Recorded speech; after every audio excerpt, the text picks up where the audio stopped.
Thank you very much, and thank you for inviting me along this morning. I've just come from the Andrew Marr show on television, in which he was trying to test my knowledge, and he said, "Jeremy, are you a John the Baptist figure or not?" Debate later. Thank you very much for that introduction, and thank you, Stephen, for all you do to try and reach out to all the communities. Stephen and I had a very quick chat about that, and I'm very pleased that that's the work he's going to continue doing. Thank you very much for that. I represent Islington North constituency, which is about as multi-faith and multicultural as it gets. And I remember being interviewed by a man from the New York Times outside Finsbury Park Station. And he said to me, "Mr. Corbyn, what's it like round here?" And I said, "Well, it's very interesting. We were standing in front of the mosque." I said, "Well, this is a mosque." And he looked around. "Yeah, it's a mosque." And he looked across the road and I said, "That's the Muslim Welfare House where they help people." He said, I said, "Down there is the United Church, the Kingdom of God. That's an evangelical church." He goes, "Yeah." And I said, "Down there's a very big Methodist church. Up there's a big Catholic church. There's a Church of England over there. There's a synagogue just down the road, and there's a Buddhist temple down that way." And he said, "My God, how do you cope? How do you cope with these things? Isn't this an impossible place to represent?" Huh? I said, "No, it's absolutely brilliant, because we're multi-faith, multicultural, and people get along together and respect each other." And I said, "This is the greatest place in the world for kids to grow up, because they understand the world, because the whole world is living here." And he just didn't get it, and he said, "I'm really sorry for you." I said, "I know, I'm really sorry for you." So I love that, and I spend a lot of time with people of different faiths, as we all do. And we're talking to some of the aid groups here, Tear Fund, Christian Aid and CAFOD, who I've worked with in many places all around the world, and the importance of reaching out to people for the problems that they face. As I was coming in, you were talking about the issues of climate change. The numbers of people that have sought asylum around the world for different reasons are quite incredible. And I just mention it in 3 sequences. One cause of people seeking asylum around the world is actually environmental disaster and degradation.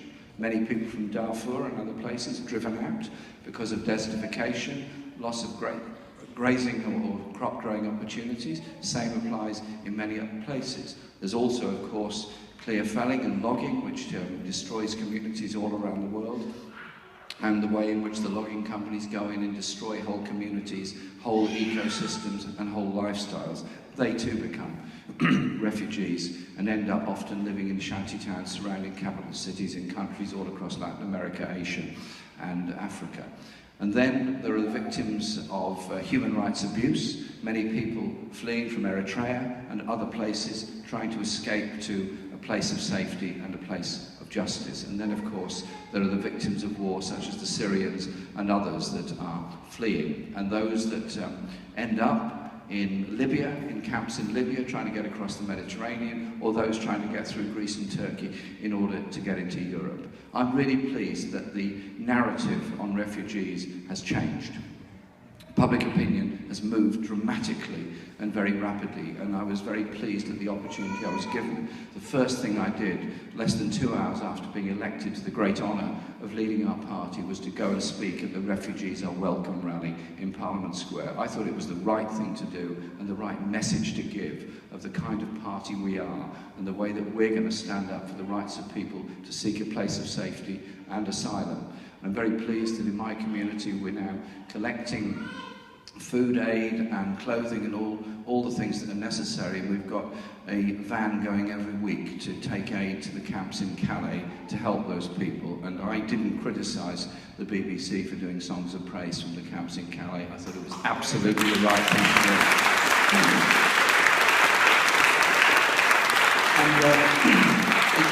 And it's quite interesting, the public reaction on this. I was in Shrewsbury during my election campaign, and we had a rare 2 hours off.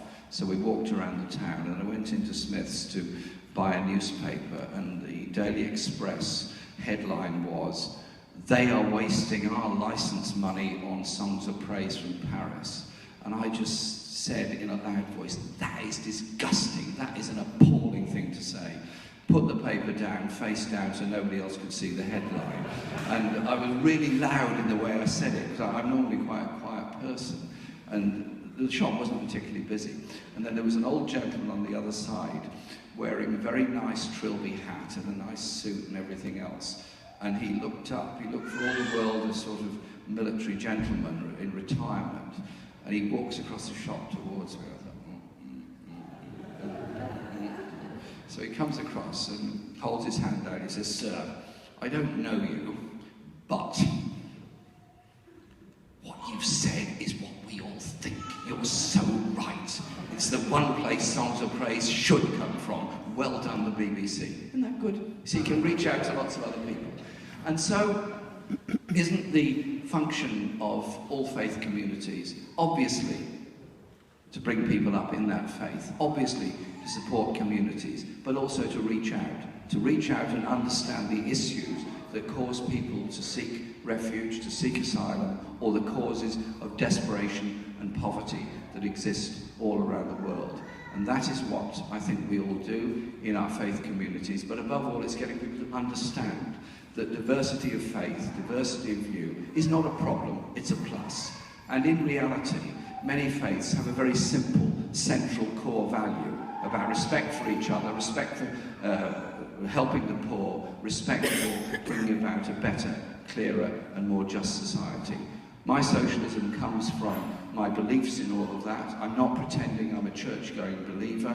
What I am saying is that I'm somebody that has very strong core values of social justice, and you achieve those through lots of means. You reach out to every community, and I spend probably more time going to religious services of all kinds than many people who are actually very devout believers. And I learn a great deal from them, actually. I learn a great deal from them, and also from the histories of our church and the way those churches reach out. And I love the way my local churches and all the other faiths reach out to the community, give help to those asylum seekers that have been denied help by the Home Office, give help to those people that are homeless, give help to providing food banks and all the rest of it. Food banks and donations are not a solution. They're a temporary support we give to people to avoid them falling into destitution.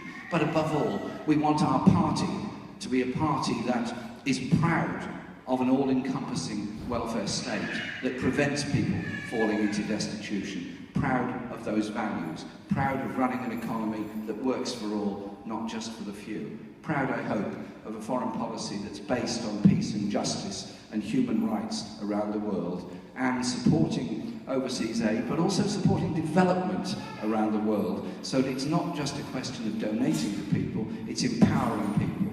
It's not just a question of giving food aid to people, it's making sure they've got the ploughs and the machinery and the seeds necessary to develop themselves and grow themselves. We don't want dependency, we want independence, we want people to live together, work together and achieve together. I'm very proud to be elected to lead our party. It's not an easy position to be in, I have to assure you, but it's absolutely fascinating. And our membership has grown astronomically. We have 150,000 new members of the Labour Party since the election campaign, the general election campaign. That is an incredible opportunity for our party. Not just to fill our meetings, I hope we make the meetings more interesting and more welcoming for everybody, but it's a question of reaching out in the community. So the Labour Party then becomes the core part of the community, the core part of campaigns, the core part of pressure, the core part of making this country a better place for everyone to live in and end the grotesque levels of inequality that are being bequeathed to the next generation. I don't want to be saying to my children and my children's children, you're going to be worse off than I am, goodness knows, you're going to be even worse than that generation. No! We live in a wealthy world. We live at unbelievable levels of technology. Share it out. Share out those things. That surely is the right way forward. I'm getting an incredible glowering look from Steph, who's absolutely brilliant, but she does a good glower. And what it means is she wants me to go. Can you excuse me and apologise for only coming for a very short time? And if you'd like to invite me again for a longer meeting and a longer discussion, I would love to accept that invitation so we can have that debate and have that discussion, share ideas. We all learn from each other. That's really what socialism is about, learning from the best of each other in order to make things better for everybody else. Thank you very much.